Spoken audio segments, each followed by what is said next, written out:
So I'm here to present on a study that we actually started in 2003. We have used the same data sets, and what we're doing now is we're finalizing the data analysis and the discussions. And we found that analyses that we did so long ago have still not been touched on in the research today, so they're very much relevant. So the rationales and objectives were to target Elk-vehicle collisions, and this is because in the Western ecosystems, in the central Canadian Rocky Mountains, elk is a dominant species in the community, and 27% of all wildlife-related accidents were with elk.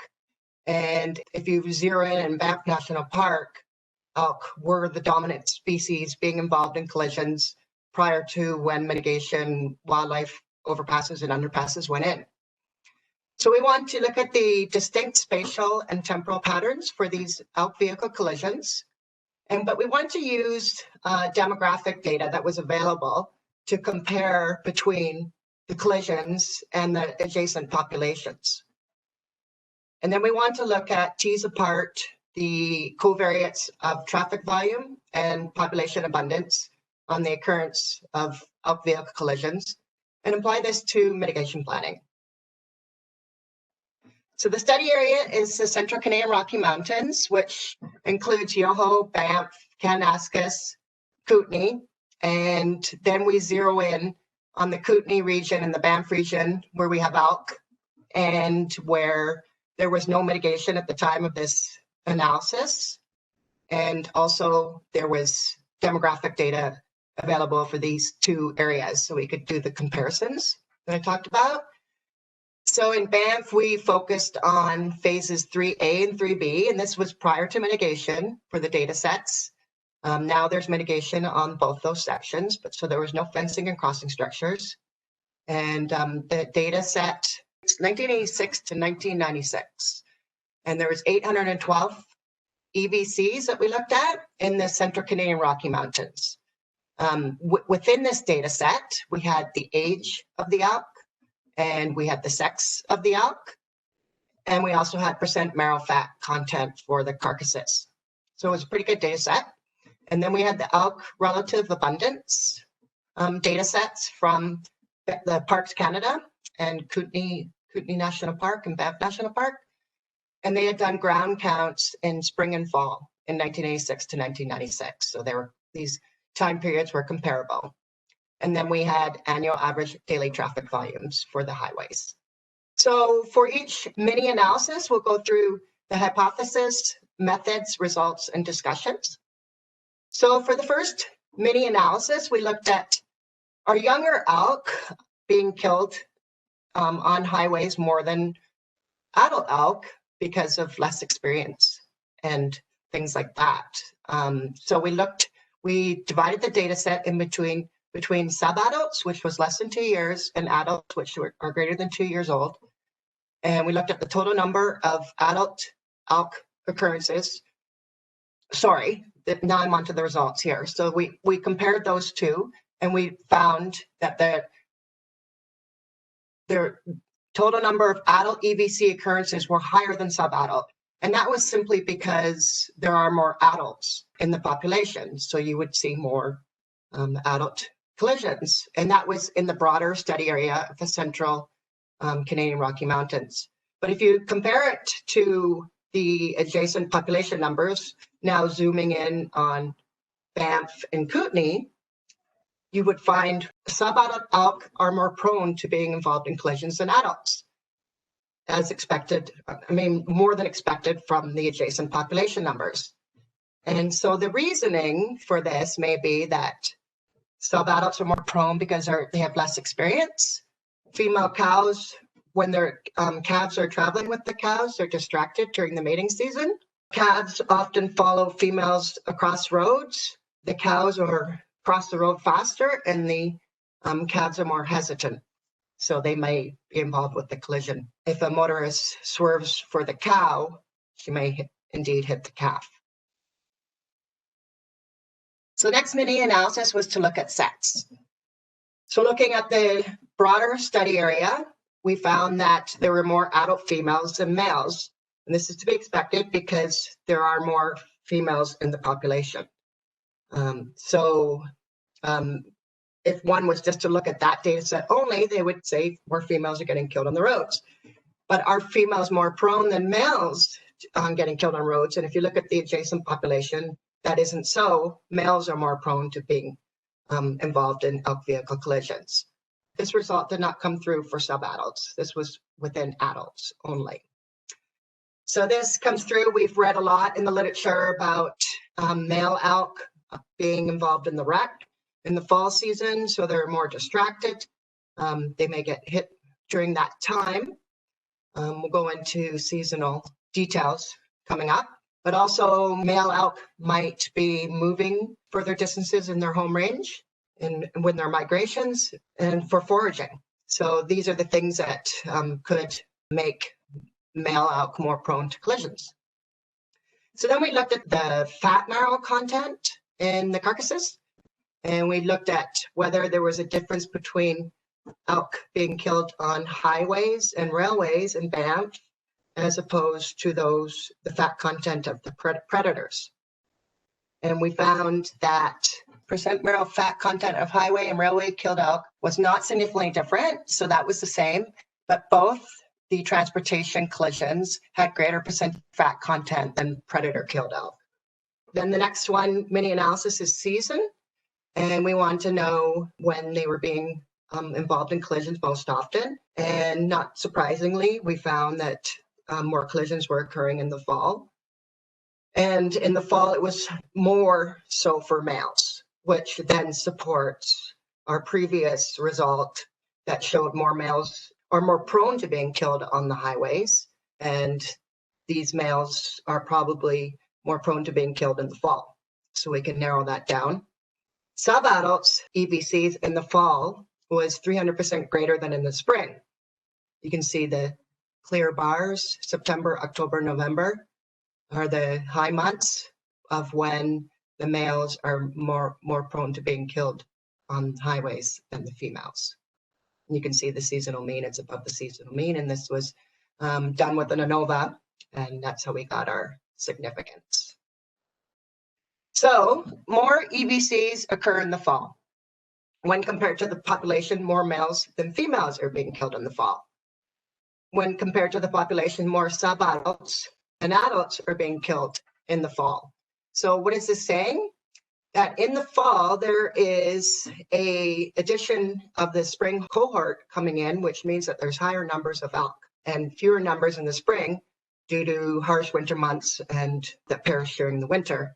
So in the fall, we just have higher numbers. So that makes sense that we're having the ones that are more prone, the sub-adults and the males in the fall because of things like the rut and what we've always said. But there's other reasons too, and abundance is a big one, and that their recruitment of the young calves coming in are inexperienced.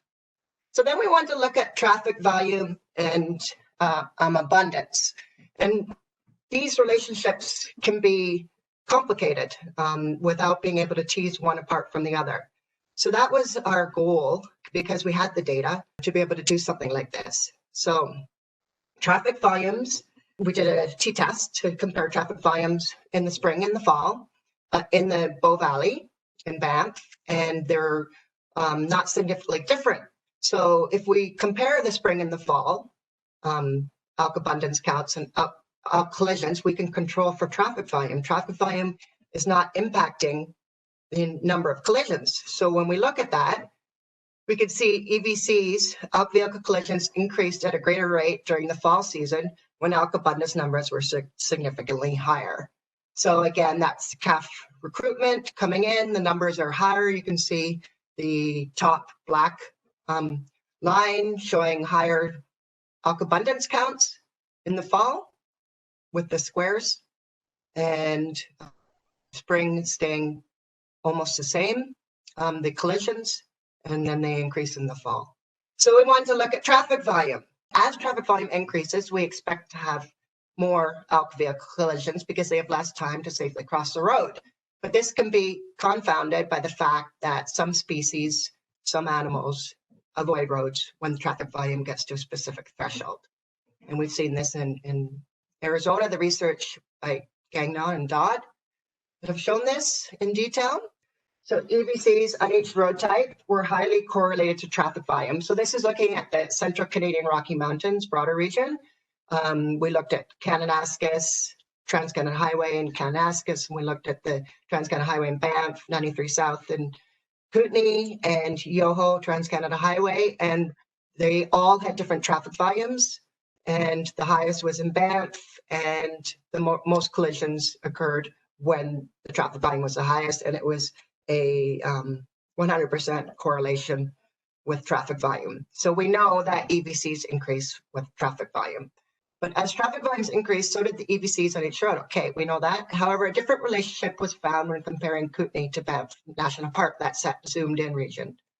So here we found as traffic volume increases by 22% over the time period, that EVCs decreased by 89% and 83% respectively in TCH Banff and on Highway 93 respectively. So we can see here that this is a relationship that we might not expect. As traffic volumes increase, vehicle collisions are decreasing, but so is the number of elk per kilometer, because we have those ground counts to compare it to. So we know that there is something else driving this other than traffic volume, and that would be the abundance. And then when we did our ANCOVAs, we found indeed that as number of elk per kilometer increased, the number of EVCs increased. So abundance is definitely driving this relationship. And we found for traffic volume, as traffic volume increased, EVCs decreased. So it was an opposite relationship, but it was not as strong as the abundance driving this relationship. So the relationships between abundance, traffic volume can differ by, and roadkill can differ by species. It can differ over time, and it can differ by abundance, and also by an animal's threshold of road avoidance to cross a road. So of course by road type. You'll see in the next couple slides, we'll talk about looking at long-term data sets and why this is important for mitigation planning. We investigated, and we are investigating right now, why elk abundance had decreased in Kootenay National Park and in Banff National Park. And that's because wolves recolonized the park in the 1980s. So this is what we're seeing now. Biased traffic collisions with calves would reduce recruitment for the population. That could also be an impact. As we saw, more calves are susceptible to roadkill, and we could have less of recruitment. But now, of course, we've got mitigation measures in place in Banff and in Kootenay. So this relationship, if we looked 10 years post 1996, we could indeed find something very different. By looking at these long-term data sets of abundance, traffic volume, and elk-vehicle collisions, we can figure out perhaps when the species within that ecosystem is declining to a level that is not acceptable or sustainable, and that's when we put in mitigation measures. If we know traffic volumes are going up and the animal counts are going down, then we know that something is happening here, whether or not there's elk avoidance or just the numbers of that population have been depleted, maybe by roadkill or by avoidance, both happening at different times, and it's been depleted, and that's when we want to put in mitigation. The trick is to have enough data to know when that depletion is occurring. Quite often we put mitigation at hotspots where we see an increase in collisions occurring. But perhaps if you see a decrease in collisions occurring, then mitigation is also warranted because we want to do recovery efforts. And this would be really something that we need to look at here in Ontario with turtles, for example. So the big thing that came out of this is by looking at the demographic data, we make different conclusions. Instead of saying more female elk are involved in collisions, we can say females are being killed more often, but males are more prone to collisions. So we can look at that from a population perspective, and same with the sub-adult relationship. And we can target our campaigns towards these results. So we all know fall is a big one. You see it all over the news reports every day for the OPP to Ontario Provincial Police to tell people to slow down in the fall while all the animals are getting ready for winter and things like that. So we know that, but we don't know necessarily that it was the young more prone to collisions. So in places like Ottawa, where we have a very high deer vehicle collision rates, that we have campaigns that are consistent and targeted, and they can be targeted in the fall. And they can also say, if you see a cow, there's always one going to be following. So be careful with that kind of circumstance.